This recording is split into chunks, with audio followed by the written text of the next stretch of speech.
ان آیات کے اندر رب تعالیٰ نے نبی کریم صلی اللہ علیہ وسلم کو ایک حکم اختیاری دیا ہے کہ اگر جو آپ کے مخالفین ہیں، مشرکین ہیں، یہود و نصارہ ہیں، بے شک وہ آپ کے جانی دشمن ہیں، اور اس سورہ انفال میں پیچھے مختلف جنگوں کا تذکرہ ہے، لیکن بہرحال مخالفت جتنی بھی ہو، اس کے باوجود اسلام کا طریقہ یہ ہے کہ صلح کا دروازہ کھلا رکھنا ہے، مذاکرات کا دروازہ کھلا رکھنا ہے۔ ہاں، یہ نبی علیہ الصلاۃ والسلام کو اختیار ہے، آپ پہ ضروری نہیں، لیکن اللہ رب العالمین فرماتے ہیں کہ اگر آپ مناسب سمجھیں اور وہ صلح کی طرف ہاتھ بڑھائیں تو پھر جنگ نہیں کرنی۔ وَإِن جَنَحُوا لِلسَّلْمِ فَاجْنَحْ لَهَا، تو اگر وہ صلح کے لیے پہل کریں، صلح کی کوشش کریں، تو پھر آپ بھی ان سے صلح کر لیں۔ لیکن صلح کا یہ مطلب ہرگز نہیں ہوتا کہ کوئی بندہ ڈر گیا یا وہ ہار گیا، کمزور پڑ گیا۔ تو دونوں صورتوں میں بعض اوقات صلح اس لیے بھی ہوتی ہے کہ دشمن مد مقابل کو نقصان اور دھوکہ دینا چاہتا ہے، تو اس لیے بھی صلح کرتے ہیں تاکہ جب معاملہ ٹھنڈا ہو جائے گا تو دوبارہ ہم حملہ آور ہوں گے۔ تو پچھلی آیات کے اندر آ چکا ہے وَأَعِدُّوا لَهُم مَا اسْتَطَعْتُم مِّن قُوَّةٍ وَمِن رِّبَاطِ الْخَيْلِ تُرْهِبُونَ بِهِ عَدُوَّ اللَّهِ وَعَدُوَّكُمْ، کہ آپ نے صلح کے بعد پھر لمبی تان کے سو نہیں جانا، دشمن کے مقابلے کے لیے تیاری بھرپور رکھنی ہے۔ کتنی؟ مَسْتَطَعْتُم۔ اور تقوی کے بارے میں بھی اللہ فرماتے ہیں وَاتَّقُوا اللَّهَ مَسْتَطَعْتُم، جتنے آپ کے بس میں ہے اتنا اللہ کا خوف اور اللہ کا دھیان رکھیں،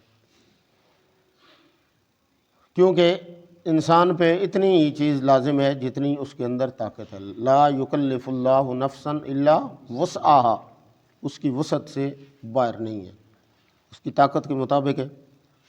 تو پہلا حکم اور پہلی تجویز یہ رب تعالیٰ نے دی وَإِن جَنَحُوا لِلسَّلْمِ فَاجْنَحْ لَهَا، اگر وہ صلح کی طرف ہاتھ بڑھائیں، جیسا کہ صلح حدیبیہ میں ہوا، اور میثاق مدینہ جب رحمت عالم صلی اللہ علیہ وسلم مدینہ ہجرت کر کے تشریف لے گئے تو مدینہ کے یہودیوں کے ساتھ ایک معاہدہ طے پایا، حالانکہ وہ یہودی تھے، اس کے باوجود ان کے ساتھ معاہدہ طے پایا۔ تو یہاں پہ بھی صلح حدیبیہ میں بھی بڑی سخت شرائط ہیں کہ اگر کوئی مسلمان نعوذ باللہ اسلام سے پھر کے بھاگ کے ہمارے پاس آئے گا تو ہم اسے واپس نہیں کریں گے، لیکن اگر کوئی مسلمان ہمارے قبیلے کا مسلمان ہو کے آپ کے پاس جائے گا تو آپ اسے واپس کرنے کے پابند ہیں۔ تو اس کے باوجود اور اس سال آپ واپس چلے جائیں، اگلے سال آپ عمرہ کے لیے آ سکتے ہیں، اور پاس صرف تلوار ہو سکتی ہے، وہ بھی نیام کے اندر ہوگی، باہر نہیں ہوگی۔ وَتَوَکَّلْ عَلَى اللَّهِ، اور بھروسہ کس پہ کرنا ہے؟ صلح کی صورت میں بھی بھروسہ اللہ پہ ہے، اور جنگ کی صورت میں بھی بھروسہ اسباب پہ نہیں۔ غزوہ احد میں جب مشورہ کیا گیا کہ جنگ مدینے کے اندر رہ کے کی جائے یا باہر نکلے، تو جو نوجوان قسم کے صحابہ تھے جو غزوہ بدر میں شریک نہیں ہو سکے تھے، تو انہوں نے کہا جی کہ جنگ باہر ہونی چاہیے۔ اس وقت تو ہم 313 تھے، اب تو ہمارے پاس افرادی قوت موجود ہے، لہٰذا جنگ باہر ہونی چاہیے۔ جبکہ رحمت عالم صلی اللہ علیہ وسلم کا اپنی ذاتی دل میں رائے یہ تھی کہ جنگ دفاعی ہونی چاہیے، اندر ہی رہ کے ہم دفاع کریں۔ تو جب رحمت عالم صلی اللہ علیہ وسلم تشریف لے گئے اور جنگ کا سامان پہن کے آ گئے، تو بعد میں جو بڑے صحابہ تھے انہیں کہا کہ آپ نے جذباتی فیصلہ کیا ہے، آپ نے رحمت عالم صلی اللہ علیہ وسلم کی رائے پہ چھوڑ دینا تھا۔ تو جب دوبارہ آپ سے درخواست کی گئی تو آپ صلی اللہ علیہ وسلم نے فرمایا، نبی جب ایک دفعہ جہاد کا سامان باندھ لے پھر اسے اتارتا نہیں۔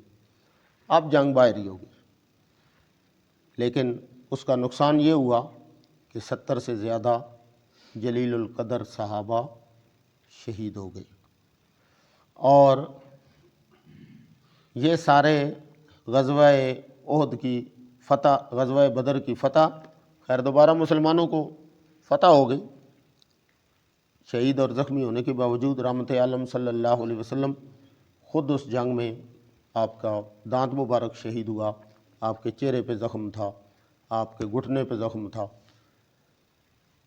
تو اتنا کچھ ہونے کے باوجود رب تعالیٰ نے مسئلہ سمجھایا، کس کا؟ توکل کا، کہ بھروسہ جب بھی رب سے تھوڑا سا ہٹے گا اور اسباب پہ آئے گا تو اللہ مدد روک دیتے، اور جب اللہ کی طرف سے مدد رک جائے تو پھر فتح۔ اس لیے فرمایا وَمَن نَصْرُ إِلَّا مِنْ عِنْدِ اللَّهِ، فتح فوج سے نہیں ہوتی، فتح اللہ کی مدد سے ہوتی ہے۔ تو بھروسہ اللہ کی مدد پہ رکھنا ہے کہ اللہ کا حکم ہوگا تو ہم کامیاب ہوں گے۔ تو ہر حال میں وَتَوَکَّلْ عَلَى اللَّهِ، بھروسہ اللہ پہ کرنا ہے۔ اچھا، اللہ پہ بھروسہ کیوں کریں؟ دوسرے مقام پہ فرمایا فَتَوَکَّلْ عَلَى الْحَيِّ الَّذِي لَا يَمُوتُ، میرے پیغمبر بھروسہ اس پہ کریں جس پہ کبھی موت نہیں ہے۔ تو جس پہ موت آ جائے وہ بھروسے کے قابل نہیں ہے، کیوں کہ جب موت آ جائے گی تو سارے اسباب ختم ہو جائیں گے۔ اب وہ مدد کرنے سے یا سننے سنانے سے یا بات قبول کرنے سے یا مدد کرنے سے وہ کیا ہے؟ عاجز آ گیا۔ تو آپ نے بھروسہ اس ذات پہ کرنا ہے جس پہ کبھی موت نہیں آئے گی، جس پہ کبھی غفلت نہیں، جس پہ کبھی نیند نہیں، جس پہ کبھی اونگ نہیں، جس پہ کبھی تھک جانا نہیں، جس پہ کبھی بھول جانا نہیں، کہ ہمیں کتنے کام ہوتے ہیں تھوڑی دیر کے بعد بھول جاتے ہیں، لیکن اللہ کی ذات وہ ہے کہ جو بھروسے کے لائق ہے۔ کیوں؟ انہ هو السمیع العلیم۔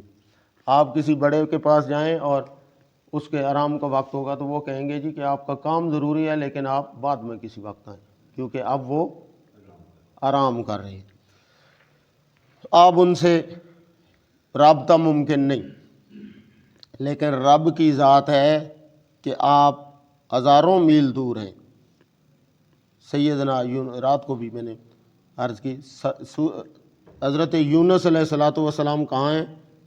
مچھلی کے پیٹ میں، اور مچھلی سمندر کی تہہ میں، اور رات کا اندھیرا، کوئی دیکھنے والا بھی نہیں، کوئی اتنی گہرائیوں سے سننے والا بھی نہیں، اور اتنے حالات سے باخبر بھی کوئی نہیں، اور اس مصیبت سے وہاں سمندر کی گہرائیوں میں مچھلی کے پیٹ سے نکالنے والا بھی کوئی نہیں۔ اسی لیے تو پھر رب کو پکارا، نادا فی الظلمات اللہ الہ الا انت سبحانک انی کنت من الظالمین۔ تو اللہ نے جواباً کیا فرمایا کہ یہ نہیں کہ کل کام ہوگا، پرسوں ہوگا، فاستجبنا لہ، ابھی دعا یونس نے پوری نہیں کی، ہم نے قبول پہلے کر لی، دعا بعد میں مکمل ہوئی، ہم نے پوری پہلے کر لی۔ اور یہ صرف پھر یونس علیہ السلام کے لیے خاص نہیں۔ صحابہ نے عرض کی اللہ کے رسول، کیا یہ یونس علیہ السلام کی دعا صرف انہی کے لیے تھی؟ یعنی ذہن میں خیال آتا ہے کہ اللہ کے نبی ہیں، پیغمبر ہیں، تو اللہ پیغمبروں کی زیادہ سنتا ہے۔ آج بھی ہم کہتے ہیں جی بزرگاں کو لوگ سناؤ، کیونکہ اللہ انہاں دی سندا تو انہاں دی موڑدا نہیں تے ساڈی، کیونکہ اسی ہاں گناہگار، تے اللہ کے نزدیک گناہگار اور نیک سننے میں کیا ہے؟ برابر ہے۔ اسے پکارے سے ہی، اسے پکارے سے ہی سب کی سنتا ہے۔ فاستجبنا له ونجیناہ من الغم وکذالک ننجی المؤمنین۔ اللہ نے قانون بنایا کہ صرف سیدنا یونس کی نہیں سنی، قیامت کی صبح تک آنے والا بندہ اسی عقیدے اسی جذبے کے ساتھ پکارے تو ہر ایمان والے کی اللہ اسی طرح سنتے ہیں جس طرح سیدنا یونس کی سنی تھی۔ تو فتوکل وتوکل علی اللہ انہ هو السمیع العلیم، سننے والا بھی اللہ اور جاننے والا بھی اللہ، جو اسے پکارے اس کی بھی سنتا ہے، اور جس کو پکارنے کی سکت نہیں، جو دل میں جذبہ رکھے اللہ اس کی بھی سنتا ہے۔ وَإِن يُرِيدُوا، ہاں اگلی بات کہ معاہدہ کرنے کے بعد اگر ان کا ارادہ دھوکہ دینے کا ہو، وَإِن يُرِيدُوا أَن يَخْدَعُوكَ فَإِنَّ حَسْبَكَ اللَّهُ، تو پھر اس دھوکہ دہی پہ اللہ تیرے لیے کافی ہو جائے گا، یعنی وہ دھوکہ دے سکیں گے نہیں۔ کیوں کہ یخادعون اللہ وہو خادعہم، وہ اللہ کے خلاف تدبیر چلائیں گے تو اللہ ان کے خلاف چلائے گا۔ دھوکہ تو وہ کھاتا ہے جسے دھوکہ دینے والے کے دل کا پتہ نہیں ہوتا۔ کوئی بندہ پیسے لے کے گیا اور بعد میں فراڈ کر گیا، تو اس کے دل کا تو پتہ نہیں تھا نا کہ یہ دھوکہ کرے گا، لیکن بعد میں پتہ چلا۔ لیکن رب تعالیٰ کے ہاں یہ معاملہ نہیں ہے کہ رب کو کوئی دھوکہ دے دے اور رب کو پتہ نہ چلے۔ جسے پتہ نہ چلے وہ تو دھوکہ کھا سکتا ہے، اور جسے پہلے سے پتہ ہو وہ دھوکہ کیسے کھائے گا؟ اللہ فرماتے ہیں این یخدعوک فإن حسبک اللہ، اس کا معاملہ آپ اللہ پہ چھوڑ دیں۔ هو الذی ایدک بنصرہ، اور اللہ اپنی مدد سے، اپنی قدرت سے تیری نصرت اور مدد کرے گا۔ اچھا، یہ صرف نبی علیہ الصلوۃ والسلام کے ساتھ خاص ہے؟ نہیں، وبالمؤمنین، قیامت کی صبح تک آنے والے مومن اگر یہی عقیدہ اور نظریہ رکھ کے رب کے ساتھ معاملہ کریں گے تو رب بھی ان کے ساتھ ایسا ہی معاملہ کرے گا۔ وَأَلَّفَ بَيْنَ قُلُوبِهِمْ، اللہ نے تمہارے دلوں میں محبت اور الفت پیدا کر دی۔ وہ جو آپس میں دشمن تھے، ایک دوسرے کے خون کے پیاسے تھے، اللہ نے ان کو فَأَصْبَحْتُمْ بِنِعْمَتِهِ إِخْوَانًا وَكُنْتُمْ عَلَى شَفَا حُفْرَةٍ مِّنَ النَّارِ فَأَنْقَذَكُمْ مِنْهَا، آپ جہنم کے گڑھے کے کنارے پہ کھڑے تھے، اور ایسا کنارہ کہ جس کے نیچے سے پانی نے اس کو خالی کر دیا ہے، اب وہ کسی وقت بھی گر سکتا ہے۔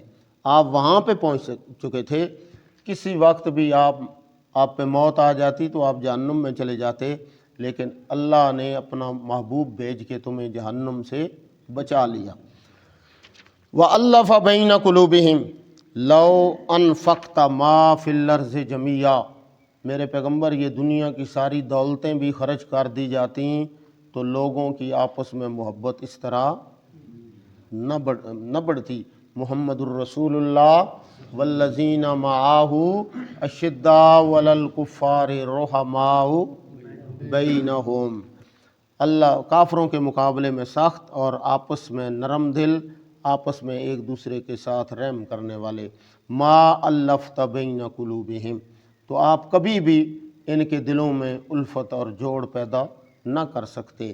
ولیکن اللہ الف بینہم، یہ جوڑ پیدا کرنے والا کون ہے؟ اللہ، اور دلوں میں توڑ پیدا کرنے والا کون ہے؟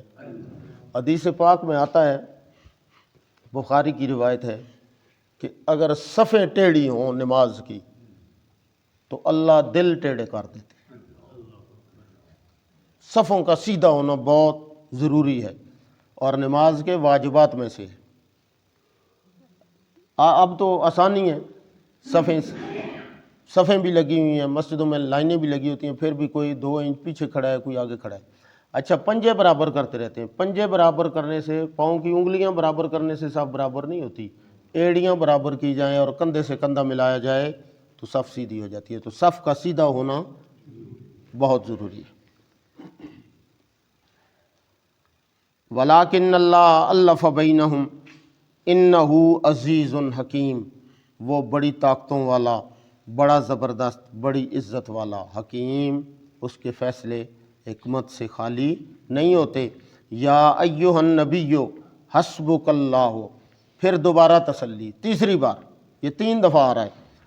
یا ایھا النبی، او میرے پیارے پیغمبر صلی اللہ علیہ وسلم، حسبک اللہ، تیرے لیے صرف اللہ کافی ہے۔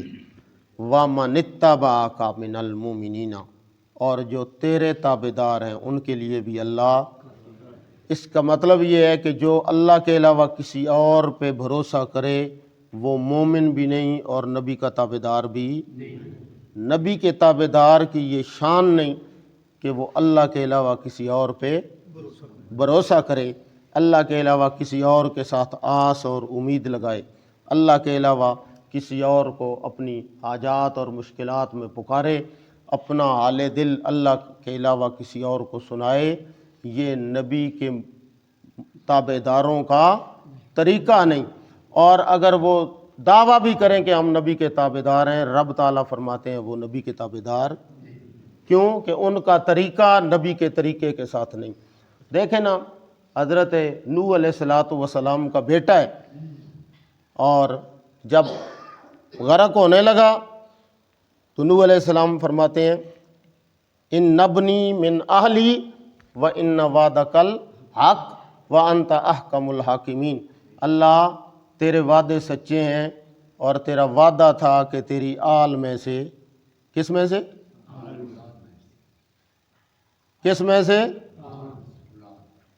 ہم آل کا کیا مطلب سمجھتے ہیں؟ آل نبی، نبی کی اولاد، آپ کی آل میں سے کسی کو، تو نبی کا بیٹا نبی کی آل نہیں ہوتا؟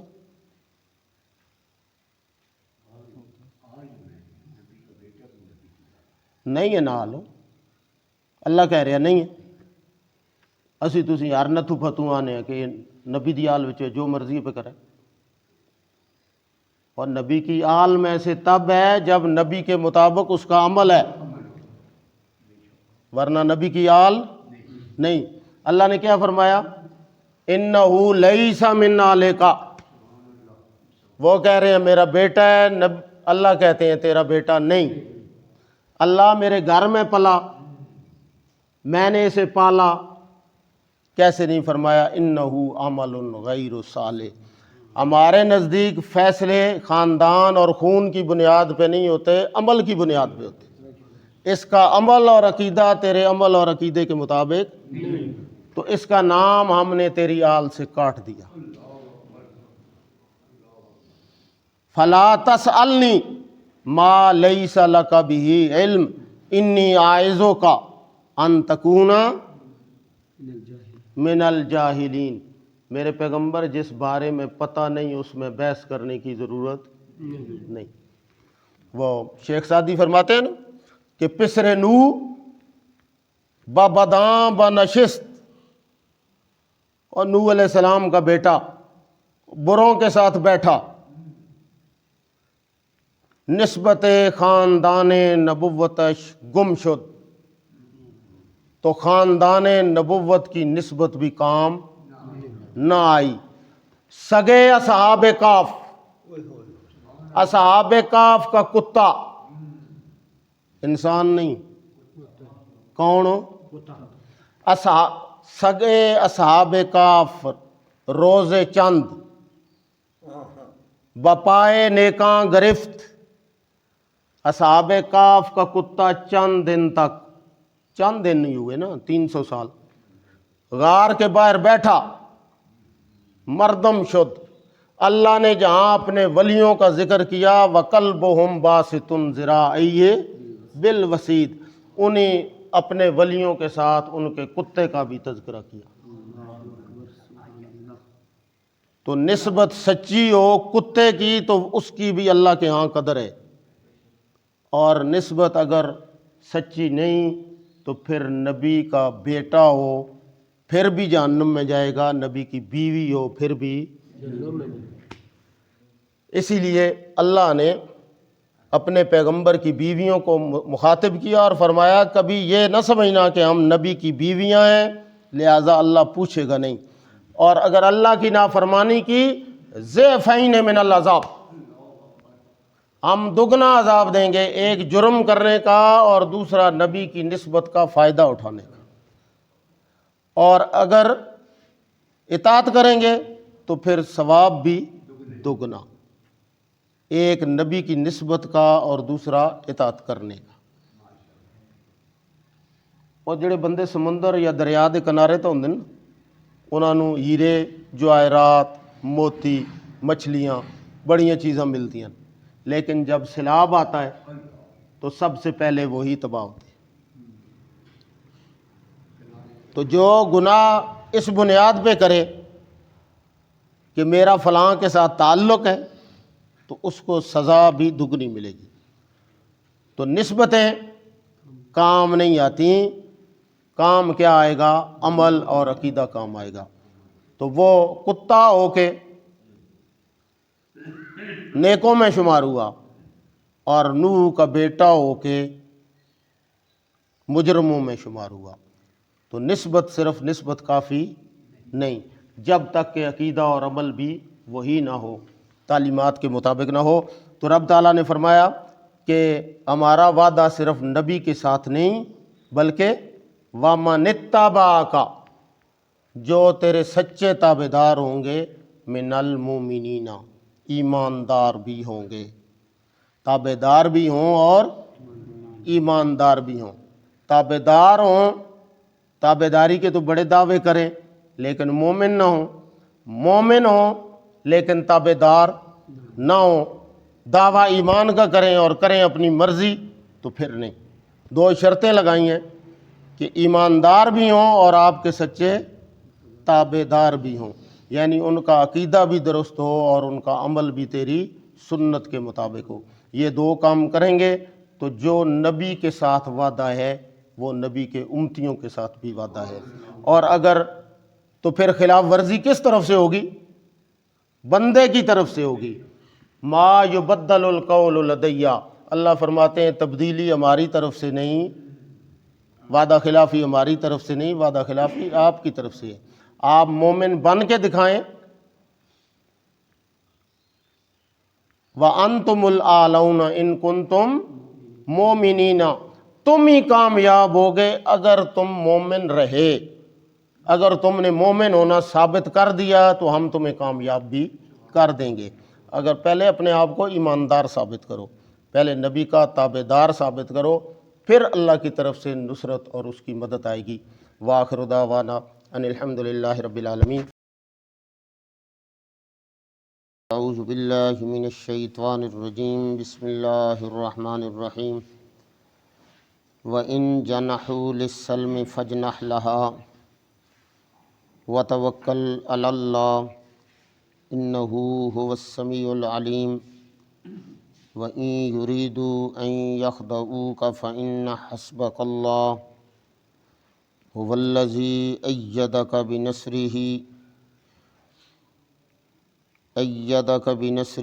وَبِالْمُؤْمِنِينَ وَأَلَّفَ بَيْنَ قُلُوبِهِمْ لَوْ أَنفَقْتَ مَا فِي الْأَرْضِ جَمِيعًا مَا أَلَّفْتَ بَيْنَ قُلُوبِهِمْ وَلَكِنَّ اللَّهَ أَلَّفَ بَيْنَهُمْ إِنَّهُ عَزِيزٌ حَكِيمٌ۔ يَا أَيُّهَا النَّبِيُّ حَسْبُكَ اللَّهُ وَمَنِ اتَّبَعَكَ مِنَ الْمُؤْمِنِينَ۔ صدق اللہ مولانا العظیم۔ اللہ